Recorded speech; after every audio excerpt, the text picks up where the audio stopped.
So welcome to this chapter. This is going to be a really exciting section of this course because we're going to do a really deep dive on building out the perfect filming space. So let's chat about what we're going to cover in this chapter. We're going to first start with building an overall studio or filming space blueprint. We're going to go into how to do do-it-yourself build of that space, so you won't need to hire anyone, you won't need to do anything too complex, but you're really going to learn how to upgrade the sound quality, the lighting, the camera settings on whatever you're shooting with, and then we're going to get into things like composition, framing, depth of field, and all things filmmaking.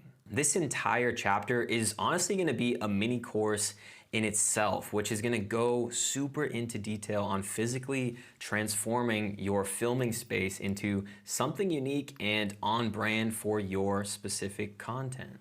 My recommendations for this chapter: I highly recommend that you go through all the content in this course sequentially. That's really going to give you the most benefit, even if some of the stuff that we speak on in this chapter are covered in other areas of the course.